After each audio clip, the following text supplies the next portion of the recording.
بنی اسرائیل تاریخ کی وہ سرکش قوم ہے جو تقریباً ہر طرح کے گناہ اور جرم میں مبتلا ہوئے تھے۔ ان میں ہزاروں پیغمبروں کو مابعوث کیا گیا، لیکن اپنی شیطانی فطرت کے سبب وہ بار بار توبہ کرنے کے بعد بھی اللہ تعالیٰ کے نافرمان ثابت ہوئے۔ پیغمبروں اور کتابوں کے انکار سے لے کر نبیوں، رسولوں اور صالحین کو قتل کرنا بنی اسرائیل کا ایک بدبخت جرم تھا جسے وہ ہر دور میں کر رہے تھے، اور فتنہ اور فساد پھیلا کر شریعت مساوی کا مذاق اڑا رہے تھے۔ لیکن ان تمام برائیوں اور گناہوں میں ایک ایسا گناہ شامل ہے جس کی وجہ سے بنی اسرائیل نے اپنی ہی تاریخ کو مسخ کر دیا تھا اور اللہ تعالیٰ کے سچے بندوں کی شخصیت کو داغدار کرنے کی کوشش کی۔ دراصل بنی اسرائیل کے قاضی اور علماء نے اللہ تعالیٰ کے بھیجے ہوئے پیغمبروں اور نبیوں پر طرح طرح کے الزامات اور بہتان لگائے، یہاں تک کہ انہوں نے اپنی کتابوں میں پیغمبروں کے واقعات میں رد و بدل کر دی اور نبیوں کو نعوذ باللہ جھوٹا اور گناہ گار ثابت کرنے کی کوشش کی، جسے قرآن مجید میں اللہ تعالیٰ نے تردید کرتے ہوئے فرمایا۔ بعض اہل کتاب اس بات کی خواہش رکھتے ہیں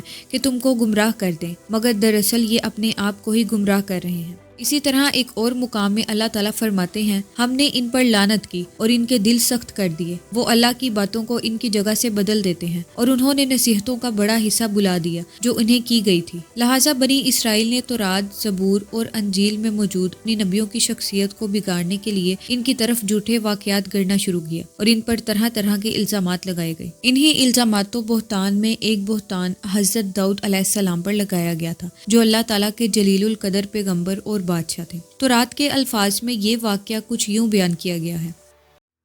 ایک رات داؤد اپنے محل کے برآمدے میں ٹہل رہا تھا تو اس نے چھت پر سے دیکھا کہ ایک عورت نہا رہی ہے جو بہت خوبصورت تھی۔ داؤد نے ایک شخص کو اس عورت کے بارے میں معلوم کرنے کو کہا۔ ایک آدمی نے بتایا کہ وہ بتسبا ہے جو ایلام کی بیٹی اور سپاہی ہپٹی اوریا کی بیوی ہے۔ تب داؤد نے اپنے آدمی بھیج کر اس کو اپنے پاس بلایا اور داؤد اس کے پاس آیا اور اس کے ساتھ ہم بستر ہوا۔ بتسبا اپنے گھر واپس چلی گئی اور حاملہ ہو گئی۔ اس نے داؤد کو خبر بھیجی کہ میں حاملہ ہوں۔ بتسبا کا شوہر اوریا داؤد کی فوج میں سپہ سالار تھا، لہٰذا داؤد نے اوریا کو اپنے دربار میں بلایا۔ اوریا کو کچھ دن اپنے محل میں مہمان بنایا اور پھر اوریا کو اپنے وزیر خاص یوآب کے ساتھ جنگ پر بھیج دیا۔ جب یوآب اوریا کے ساتھ جنگی محاذ پر پہنچا تو داؤد نے یوآب کو ایک خط لکھا کہ اوریا کو جنگ میں ایسی جگہ پر رکھنا جہاں موت کا زیادہ سے زیادہ خطرہ ہو۔ یوآب نے اوریا کو فصیل شہر کے بیچوں بیچ تعین کر دیا، یہاں حملے کا سب سے زیادہ خطرہ تھا، جبکہ اوریا کو اس سے قبل جنگ کا کچھ خاص تجربہ نہ تھا۔ صبح ہوتے ہی دشمن کی فوج شہر سے باہر آ گئی اور جنگ شروع ہو گئی۔ اوریا نہ تجربہ کار ہونے کے باوجود انتہائی بہادری کے ساتھ دشمنوں سے لڑتا رہا، لیکن وہ اور اس کے ساتھی دشمنوں کے مقابلے زیادہ دیر کھڑے نہ ہو پائے اور دشمنوں نے تیر کی بارش کر دی جس سے اوریا شہید ہو گیا۔ جب اوریا کے مرنے کی خبر یروشلم پہنچی تو بتسبا ماتم کرنے لگی اور سوگ میں بیٹھ گئی۔ جیسے ہی سوگ کے دن ختم ہوئے، داؤد نے بتسبا کو گھر بلایا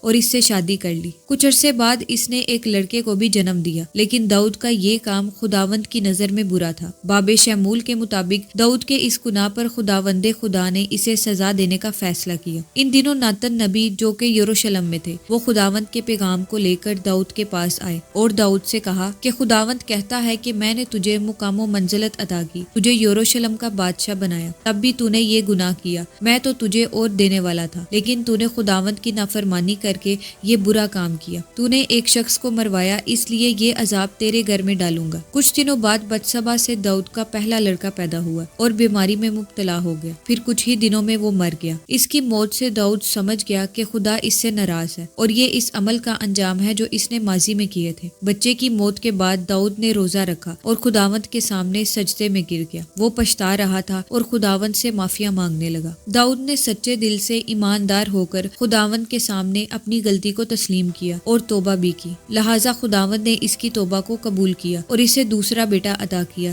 جس کا نام سلیمان رکھا، جو خداوند کا فرما بردار رہا اور آگے چل کر ہیکل کی تعمیر کی۔ علماء یہود نے اپنی مقدس کتاب میں جو الزام حضرت داؤد علیہ السلام پر لگائے، اسے اتنا عام کیا گیا کہ یہ زبان زد ہو گیا، یہاں تک کہ بعض مفسر قرآن نے بھی تفسیر کی کتاب میں اس واقعے کو ایسے ہی نقل کر دیا، جو کہ ایک فحش غلطی تھی۔ اس قصے پر تحقیق کے بعد امام فخر الدین رازی نے لکھا ہے کہ داؤد علیہ السلام کی طرف یہ منسوب افسانہ گناہ کبیرہ کے قریب تر ہے، جو سراسر باطل اور بیہودہ ہے۔ اگر ایسا جھوٹ کسی فاسق ترین شخص کی طرف بھی منسوب کیا جائے تو وہ بھی اسے برداشت نہیں کرے گا، اور جس نے اس قصے کو حضرت داؤد علیہ السلام کی طرف منسوب کیا اس پر لعنت ہے۔ دراصل اس قصے کے پیچھے چھپے اصل حقائق یہ ہیں کہ جب حضرت داؤد علیہ السلام کے بعد آپ علیہ السلام کے بیٹے حضرت سلیمان علیہ السلام تخت نشین ہوئے تو اس وقت بنی اسرائیل کی ایک جماعت حضرت سلیمان علیہ السلام کے بادشاہ بننے پر ناخوش تھی، اور وہ حضرت داؤد علیہ السلام کے خلاف ہو گئی، اور یہودیوں کے اس گروہ نے حضرت سلیمان علیہ السلام کی پیدائش کو مشکوک بنانے کے لیے ایسے بے بنیاد قصے گڑھ لیے اور انہیں تورات میں شامل کر ڈالا، کیونکہ حضرت سلیمان علیہ السلام بتسبا کے بیٹے تھے۔ اس قصے کو یہودیوں میں نسل در نسل پڑھا جانے لگا اور یہ تورات کا حصہ بن گیا۔ اس واقعے سے پتہ چلتا ہے کہ بنی اسرائیل اپنے پیغمبروں پر الزامات لگانے میں کیسے بے باک تھے۔ جب حضرت محمد صلی اللہ علیہ وسلم پر قرآن مجید نازل ہوا تو اللہ تعالیٰ نے اس واقعے کی تردید کرتے ہوئے قرآن مجید میں آیات نازل فرمائی جو کہ کچھ یوں ہیں: اور ہمارے بندے داؤد علیہ السلام کو یاد کرو جو بڑا طاقتور تھا اور رجوع کرنے والا تھا، بے شک ہم نے پہاڑوں کو اس کے تابعدار کر دیا تھا اور وہ صبح و شام تسبیح کیا کرتے تھے۔ اے داؤد، ہم نے تجھے زمین پر بادشاہ بنایا ہے، پس تم لوگوں میں انصاف سے فیصلہ کرو اور نفس کی خواہش کی پیروی نہ کرو کہ وہ تمہیں اللہ کی راہ سے ہٹا دیں گے، بے شک جو اللہ کی راہ سے گمراہ ہوتے ہیں ان کے لیے سخت عذاب ہے۔ قرآن مجید کی ان آیات کی تفسیر کے مطابق حضرت داؤد علیہ السلام اللہ تعالیٰ کے ایک سچے پیغمبر تھے جن پر زبور نازل کی گئی تھی، اور پہاڑوں چرند و پرند داؤد علیہ السلام کے ساتھ تسبیح کیا کرتے تھے۔ اللہ تعالیٰ نے اپنی کسی مخلوق کو حضرت داؤد علیہ السلام کی طرح آواز نہیں دی۔ آپ علیہ السلام بنی اسرائیل کے حاکم تھے۔ آپ علیہ السلام ایک دن کھانا کھاتے اور ایک دن روزہ رکھتے تھے۔ آپ علیہ السلام بہت ہی زاہد اور عابد گزار بندے تھے۔ بے شک اہل کتاب نے تورات اور انجیل میں ایسی تحریف کی جو خود ان کے پڑھنے والے آج تسلیم نہیں کرتے۔ وہی قرآن مجید ہر طرح کی تحریف اور رد و بدل سے پاک ہے، اور جو رہتی دنیا تک کے لیے کتاب ہدایت ہے اور قیامت تک کے انسانوں کے لیے ہدایت و نور کا سرچشمہ ہے۔